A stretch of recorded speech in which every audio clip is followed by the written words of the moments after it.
Hello, मेरा नाम है अभिषेक और स्वागत करता हूं बच्चों आप सभी का हमारे इस प्यारे से खूबसूरत से प्लेटफॉर्म पे जिसका नाम है जेआर कॉलेज। तो यार कैसा आप सभी लोग, आई होप आप लोग एकदम बढ़िया होंगे, आप लोग की पढ़ाई एकदम बढ़िया चल रही होगी। ठीक है। जैसा कि आपको पता है बच्चों, 11th केमिस्ट्री के लेक्चर्स हम लोग अपलोड कर रहे हैं।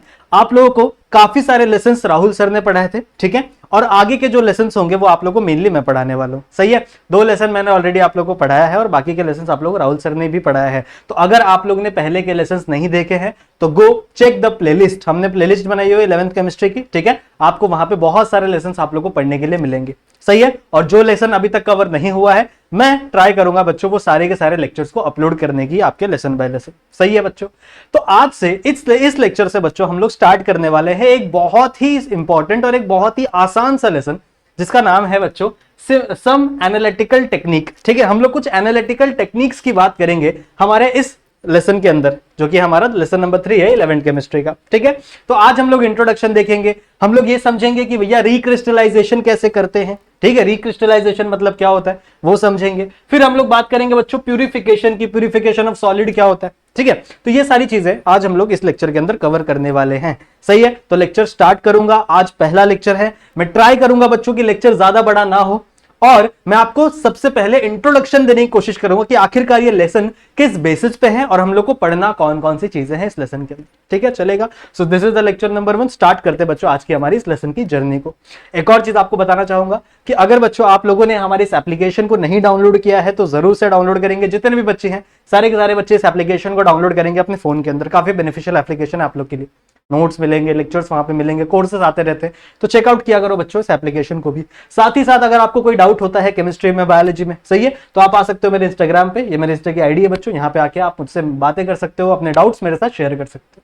ठीक है, सो लेट्स स्टार्ट बच्चों फॉर लेक्चर नंबर 1। चलो सबसे पहले हम लोग बात करते हैं बच्चों इंट्रोडक्शन की। आखिरकार एनालिटिकल टेक्निक है क्या, और सबसे पहली बात यह है कि इसका क्या इंपॉर्टेंस है हमारी लाइफ में, क्यों हमें एनालिटिकल टेक्निक पढ़ना है, क्यों हमें एनालिटिकल टेक्निक जानना है। पहली बात तो ये करते, देखो अभी आप 11th स्टैंडर्ड में हो, आगे चलकर मान लो आपने अपना जो प्राइमरी सब्जेक्ट है, जो आपका फेवरेट सब्जेक्ट है, मान लो केमिस्ट्री है। ठीक है, आपने फ्यूचर में सोचा कि नहीं भैया मैं केमिस्ट बनूंगा, मैं केमिकल इंजीनियरिंग करूंगा। ठीक है, आगे चल के मैं बीएससी एमएससी ऐसी चीजें करने वाला हूं। तो उस कंडीशन में आपको कई सारे केमिकल रिएक्शंस करने पड़ेंगे। जब आप लैब में जाओगे ना, तो लैब में आप कई सारे रिएक्शंस करोगे। कभी आप कोई चीज फॉर्म करोगे, ठीक है, कोई नया प्रोडक्ट बनाओगे। कभी आपको कोई प्रोडक्ट दिया जाएगा और आपको बोला जाएगा कि भैया फाइंड करो इसके अंदर कौन सा कंपाउंड प्रेजेंट है। समझ लो, मान लो मैंने आपको नॉर्मली कोई भी सॉलिड दे दिया, कोई भी सॉलिड दे दिया या फिर लिक्विड दे दिया, और मैं बोलूंगा कि भैया चलो बताओ कि इसके अंदर क्या प्रेजेंट है। तो ये भी एक टाइप का क्या है, एक्सपेरिमेंट है, जब आप आगे चल के फर्दर स्टडीज करोगे।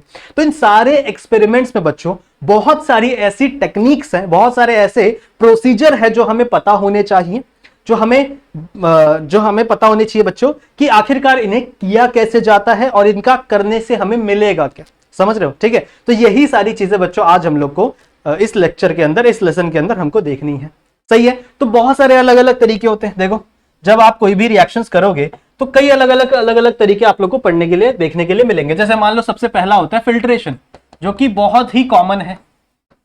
ठीक है, सबसे पहला क्या होता है, फिल्ट्रेशन। अगर मान लो आपके पास कोई सॉल्यूशन प्रेजेंट है और उस सॉल्यूशन के अंदर बच्चों कोई सॉलिड प्रेजेंट है। ठीक है, सॉल्यूशन के अंदर छोटे छोटे आपको सॉलिड के क्रिस्टल दिख रहे हैं, तो आप क्या करोगे, आप सिंपली फिल्ट्रेशन करोगे ना, आप फिल्टर कर दोगे उस सॉल्यूशन को, जिससे आपका सॉलिड अलग हो जाएगा और आपका जो लिक्विड है वो अलग हो जाएगा। तो सबसे पहला और सबसे आसान तरीका है फिल्ट्रेशन।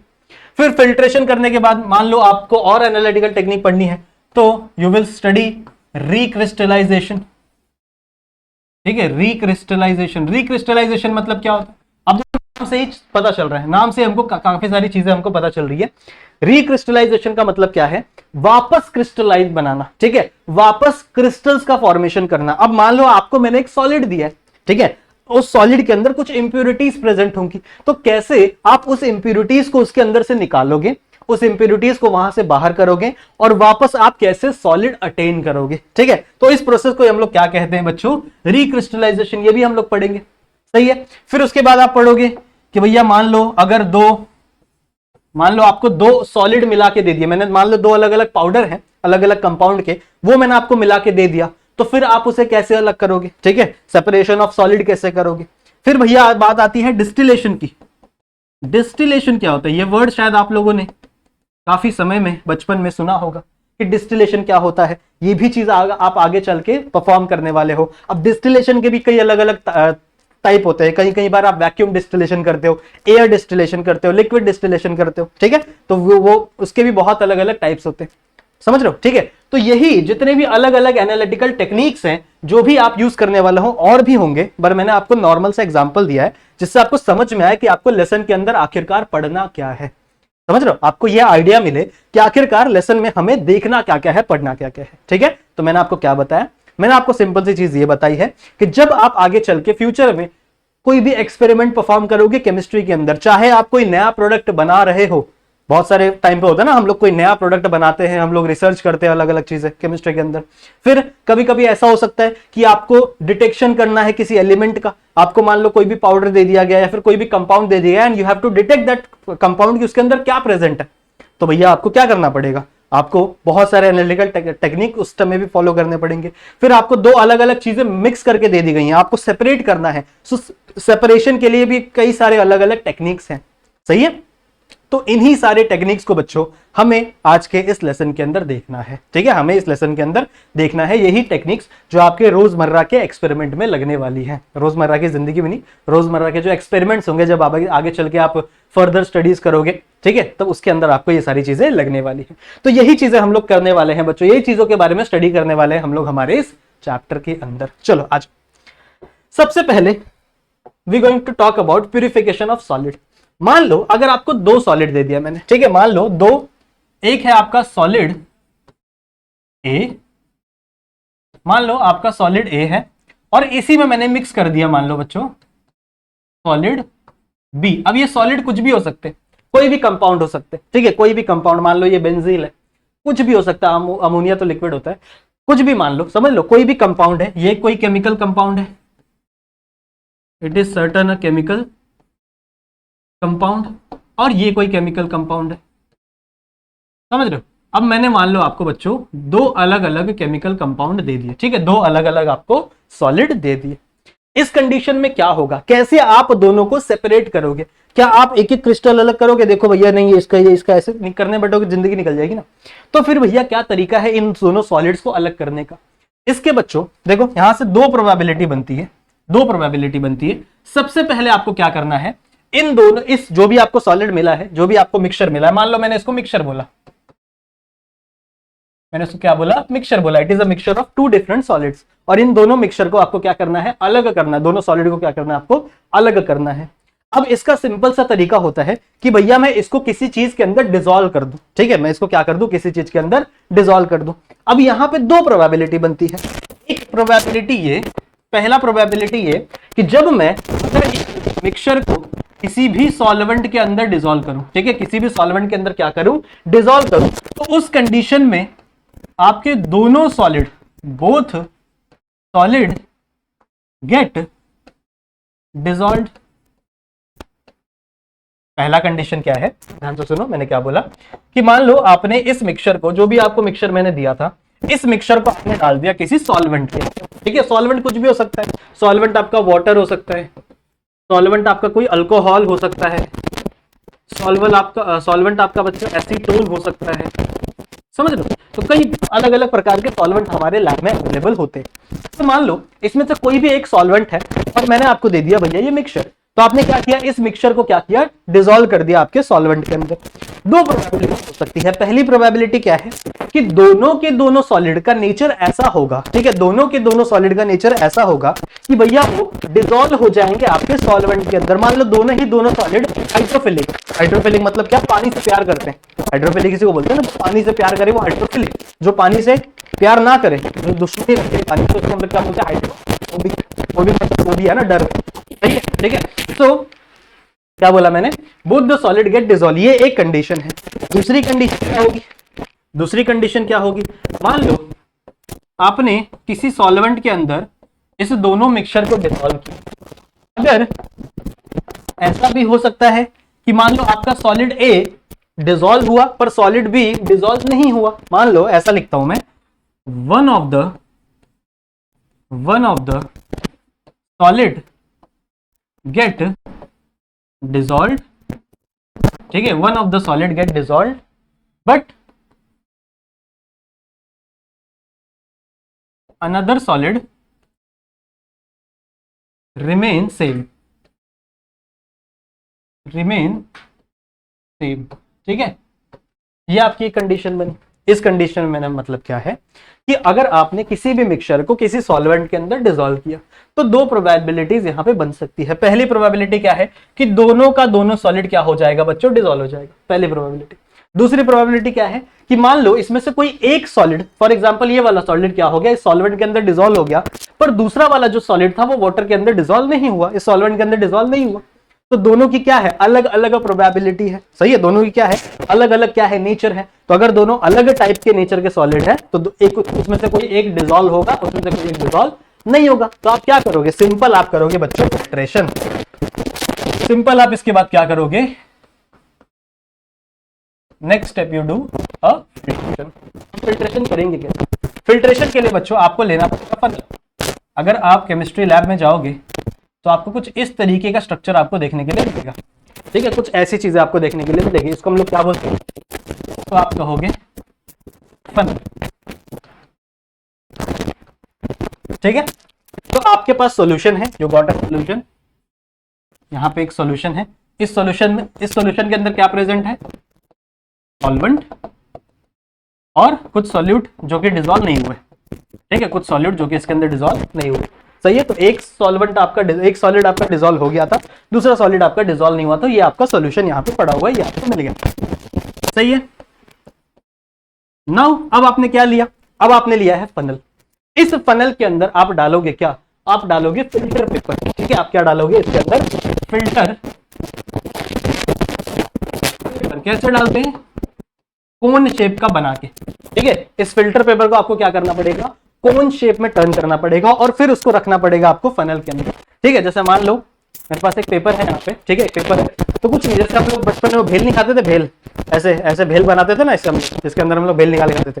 तो इस शेप का आपको क्या बनाना है, इस फिल्टर पेपर को बनाना है और इसको प्लेस कर देना है आपको फनल के अंदर।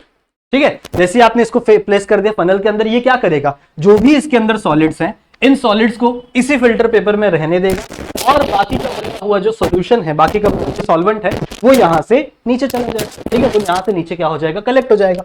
तो मान लो यहां पे मैंने एक छोटा सा, सपोज दैट यहां पे मैंने एक छोटा सा बीकर रख दिया। ठीक है, यहां पे मैंने एक छोटा सा बीकर रख दिया, तो इस बीकर के अंदर क्या होगा, जो भी आपका सॉल्वेंट था जो डिसॉल्व हो गया था वो यहां पे आपको मिल जाएगा, योर डिसॉल्व्ड सॉलिड। ठीक है, आपको क्या मिल जाएगा, डिसॉल्व्ड सॉलिड मिल जाएगा। और जो डिसॉल्व नहीं हुआ था वो कहां पे मिल जाएगा, यहाँ पे रेसिड्यू मिल जाएगा। यहाँ पे जैसे मान लो आपने इसके अंदर रखा ये फिल्टर पेपर, तो यहाँ पे ऐसे यहाँ पे चीजें आपको लगी हुई, आपका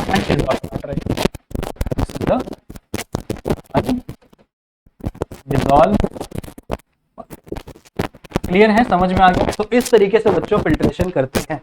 ठीक है, यही मेथड आपकी बुक में भी दिया हुआ है, तो यही मेथड आपको मैंने पढ़ाया भी। जब आप आगे चल के बीएससी करोगे, एमएससी करोगे, या मान लो आप आगे चल के केमिकल इंजीनियरिंग कर रहे हो, तो उस कंडीशन में आपको कई सारे एक्सपेरिमेंट्स करने ही पड़ेंगे।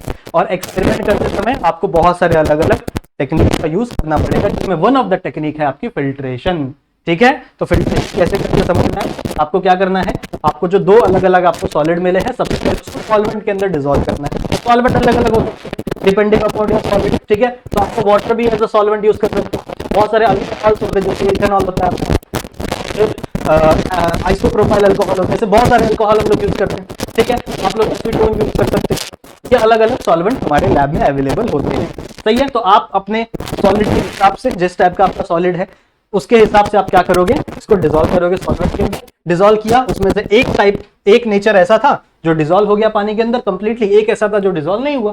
तो सिर्फ आपने क्या किया, फनल लिया, फनल के ऊपर क्या डाला आपने, फिल्टर पेपर, फिल्टर पेपर के ऊपर क्या डाला आपने, फिर आपका सॉल्यूशन पोर किया। आपने सॉल्यूशन पोर किया, जो भी आपका अनरिएक्टेड पार्ट था, मतलब अनडिसॉल्व पार्ट था, वो आपके यहीं पे अटक गया आपके फिल्टर पेपर के अंदर, और यहाँ पे आपका डिसॉल्व सॉलिड बाहर निकल गया, मतलब डिसॉल्व वाला पार्ट बाहर निकल गया। ठीक है, अब इसका नाम क्या है, इसको कहते क्या है, जो आपको ऊपर मिलता है बच्चों यहाँ पे, इसको हम लोग कहते हैं रेसिड्यू। रेसिड्यू, ये याद रखना है, ठीक है, केमिस्ट्री की लैंग्वेज आपको थोड़ी सी याद रखनी है। तो जो भी आपको ऊपर मिल रहा है इस फिल्टर पेपर के अंदर वो आपका है रेसिड्यू, और जो यहां पर आप फिल्टर आउट कर देते हो ना, पोर निकल जाता है ना, इसको हम लोग कहते हैं फिल्ट्रेट। ठीक है, इस चीज को हम लोग क्या बोलते हैं, फिल्ट्रेट। समझ में आई बात? So this is the simple process of filtration. ठीक है, सेम जैसे हमारे घर में हम लोग चाय बनाते हैं ना, मम्मी हमारी चाय बनाती है, चाय के अंदर चाय पत्ती भी होती है, पर चाय पत्ती हम लोग खाते हैं या नहीं, तो हम लोग कुछ नहीं होते। हमारी मम्मी क्या करती है, वो चाय छानने वाला जो सामान होता है उससे क्या करेंगी, उसके अंदर चाय पोर करेंगी। ठीक है, चाय आपका लिक्विड बाहर हो जाएगा और जो चाय पत्ती रहती है सेम समझ में आ गया? ठीक है, आगे चलते हैं। वही चीज मैंने यहाँ पे समझा दी है फिल्ट्रेशन, तो वापस बता के मतलब नहीं है। चलो, अब एक फिल्ट्रेशन का एक अपग्रेड प्रोसेस है जिसे हम लोग कहते हैं फिल्ट्रेशन अंडर सक्शन।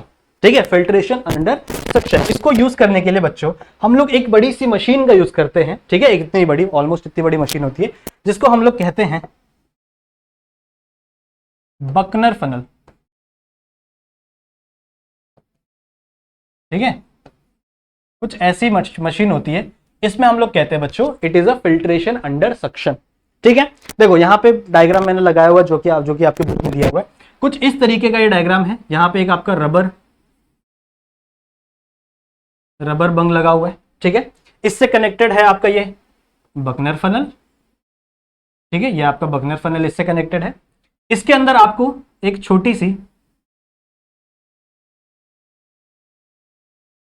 छोटा सा फनल देखने के लिए मिलेगा, और यहां से आपने एक ट्यूब कनेक्ट की है।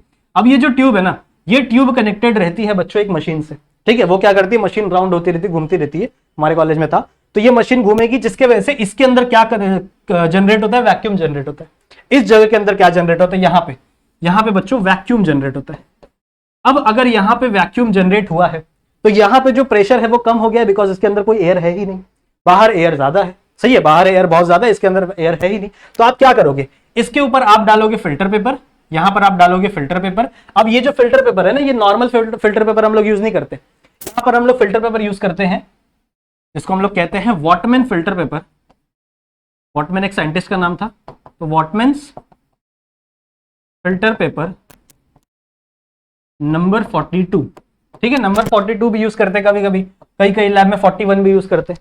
अलग अलग टाइप के फिल्टर पेपर होते हैं जो कि वॉटमैन ने बनाए थे, साइंटिस्ट का नाम है। ठीक है, तो वॉटमैन फिल्टर पेपर 42 या 41 हम लोग यहाँ पे यूज करते हैं। जल्दी फटता नहीं है, नॉर्मल फिल्टर पेपर ना बहुत जल्दी आराम से फट जाएगा, पर ये जल्दी फटता नहीं है। ठीक है, क्योंकि यहाँ पे सक्शन लगने वाला ना। आप क्या करोगे, बस इस फिल्टर पेपर को यहाँ रखोगे। सही है, आपने डाला अपना सॉल्यूशन, यहां से क्या करेगा, ये लिक्विड वाटर को सक करने लगेगा। ठीक है, जो भी आपका लिक्विड प्रेजेंट होगा आपके सॉल्यूशन के अंदर, उसे क्या करने लगेगा, ये नीचे की साइड पुल करने लगेगा, because of this suction pressure. यहाँ पे सक्शन जनरेट हो गया ना, समझ रहे हो, यहाँ पे वैक्यूम जनरेट होगा, तो ये क्या होगा, आपका प्रेशर डाउनवर्ड साइड में मूव होगा, जिसकी वजह से आपका वाटर मॉलिक्यूल फटाक से नीचे चला जाएगा। समझ रहे हो, तो it is one of the fast method of filtration. ठीक है, ये क्या है बच्चों, आपका फास्टर मेथड ऑफ फिल्ट्रेशन। समझ में आ गई बात? ठीक है, ये भी आपका फिल्ट्रेशन ही करेगा, ये भी फिल्ट्रेशन का ही मेथड है, पर थोड़ा सा फास्ट मेथड है जो परफॉर्म करता चलेगा। आप आगे बढ़ते हैं।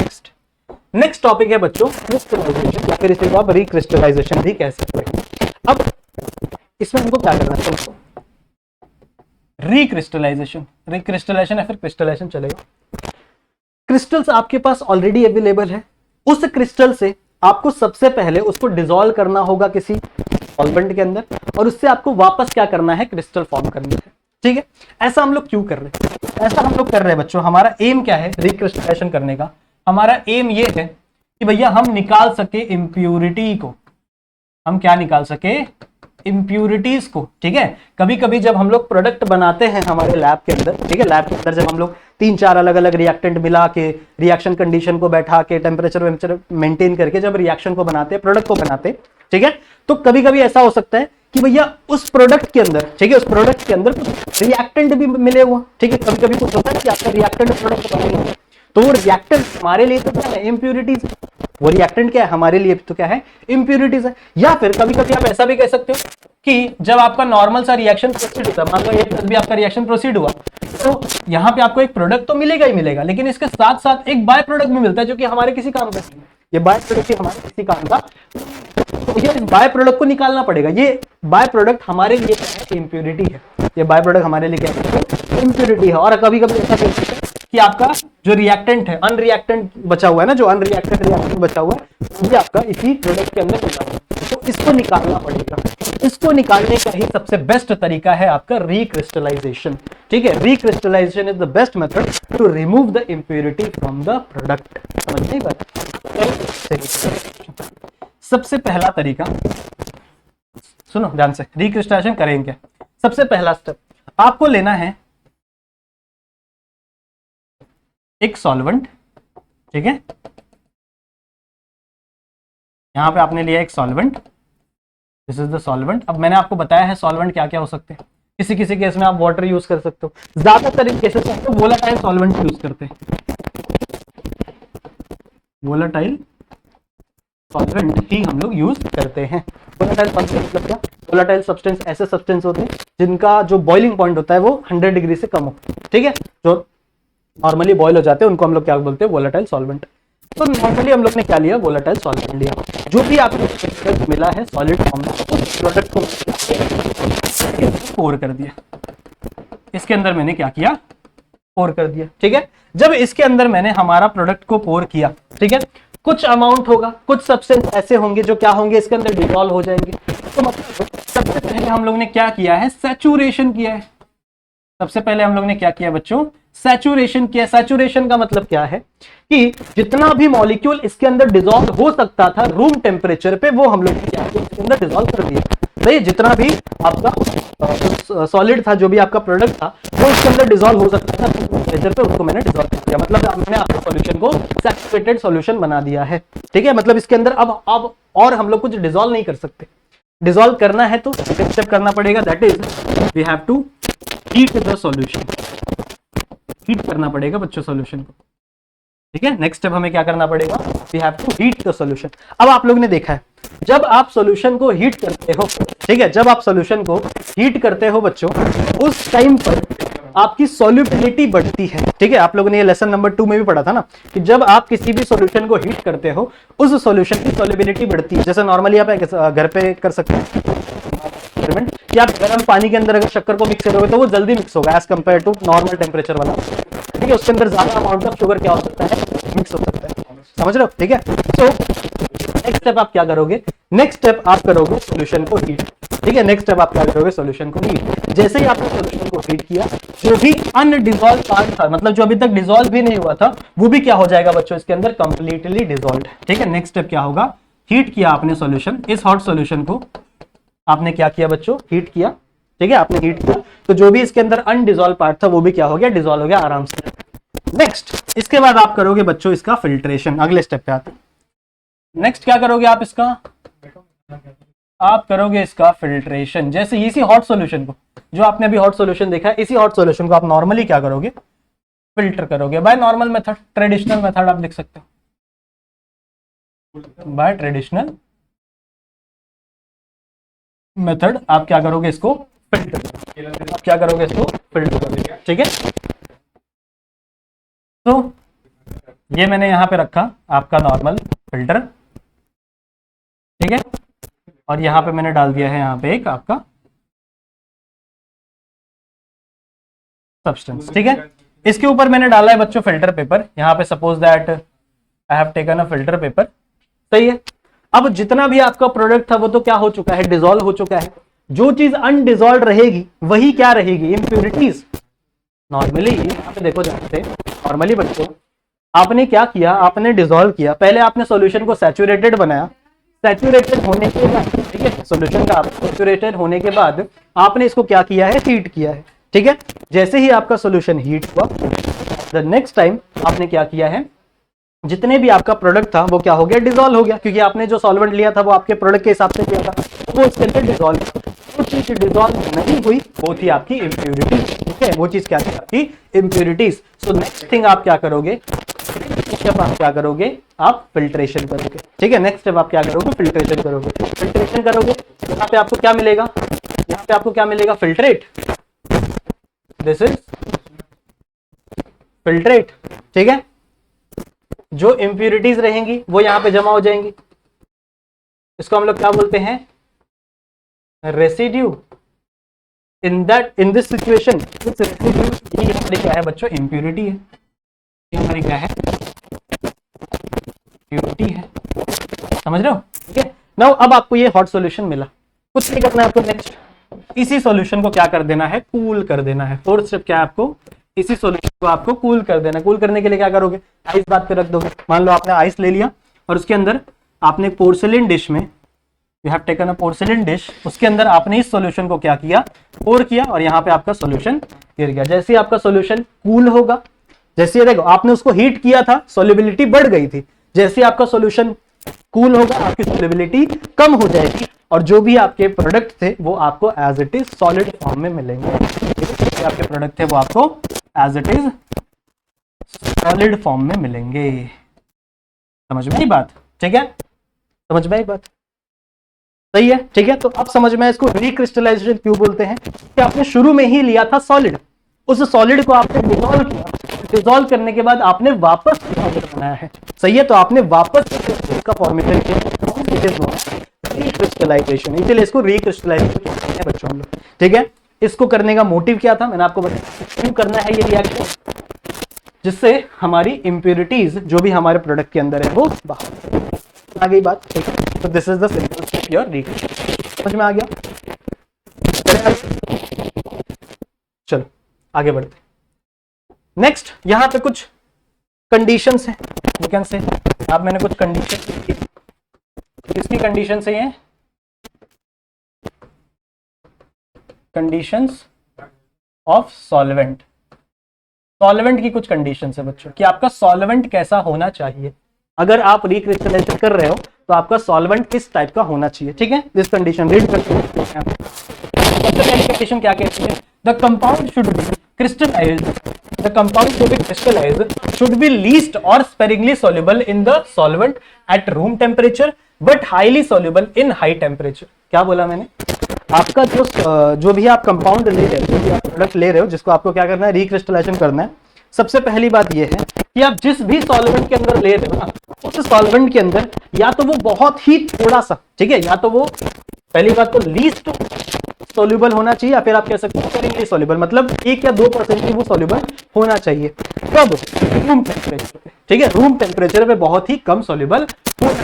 पर जैसे ही आपने उसकी टेम्परेचर बढ़ाया, जैसे ही आपने सॉल्यूशन का क्या किया, टेम्परेचर इंक्रीज किया, तो उसकी सॉल्युबिलिटी क्या होनी चाहिए, इंक्रीज होनी चाहिए। ये कंडीशन है आपके सॉल्वेंट की। अगर आप सॉल्वेंट चूज कर रहे हो कि कौन सा सॉल्वेंट आपको लेना है, so these are the condition. पहली कंडीशन मैंने क्या बात की, कि अगर आपका जो कंपाउंड है, जो भी आपका कंपाउंड है जिसका आपको रिक्रिस्टलाइज करना है, वो बहुत ही कम होना चाहिए रूम टेम्परेचर पर। जैसे ही उस सॉल्यूशन का, उस सॉल्वेंट का आप टेम्परेचर इंक्रीज करोगे, तो वो उसकी सॉल्युबिलिटी भी क्या हो जानी चाहिए, इंक्रीज हो जानी चाहिए। ये सबसे पहला। दूसरा क्या है, solvent should not be react chemically with the compound to be purified. Simple सी बात है भैया, आपका जो प्रोडक्ट है अगर वही खराब हो जाएगा, आपने जो प्रोडक्ट इतनी मेहनत से बनाया है और रिक्रिस्टलाइजेशन करने के बाद अगर सॉल्वेंट से रिएक्ट करके आपका प्रोडक्ट ही खराब हो गया, तो फिर दिक्कत होगी ना बात। तो आपका जो सॉल्वेंट है वो रिएक्ट नहीं होना चाहिए आपके प्रोडक्ट के साथ, जो भी आपका कंपाउंड है उसके साथ केमिकल रिएक्शन नहीं करेगा। And the third step, solvent should be volatile so that it will be easily removed. आपका जो सॉल्वेंट है वो हमेशा क्या होना चाहिए, वोलाटाइल। जैसे मैंने तुम लोगों को बताया, तो आप इथेनॉल ले सकते हो, एसीटोन ले सकते हो, यही सब ज्यादा करके क्लोरोफॉर्म भी लिया जाता है काफी टाइम पे। ठीक है, दीज आर द कंडीशन जो आपके सॉल्वेंट को सेटिस्फाई करनी पड़ेगी अगर उसे रिक्रिस्टलाइजेशन करना है।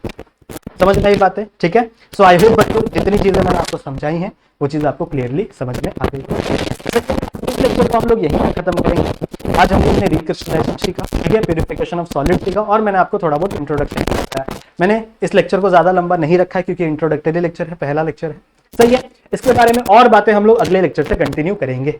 सही है, आई होप बच्चों आप लोगों को वीडियो पसंद आई होगी। वीडियो पसंद आई है तो वीडियो को लाइक जरूर से करेंगे, चैनल पर नए हैं तो चैनल को सब्सक्राइब जरूर से करेंगे, वीडियो को अपने दोस्तों के साथ शेयर करेंगे, जो भी आपके स्कूल के फ्रेंड्स हैं, ट्यूशन के फ्रेंड्स हैं, कोई भी दोस्त है, सबके साथ शेयर करेंगे वीडियो को। चलेगा, ठीक है। तो बच्चों मैं मिलता हूँ आप लोगों से एक दूसरी वीडियो में, तब तक के लिए अपना ख्याल रखें और पढ़ाई करते रहें। ठीक है, बाय बाय।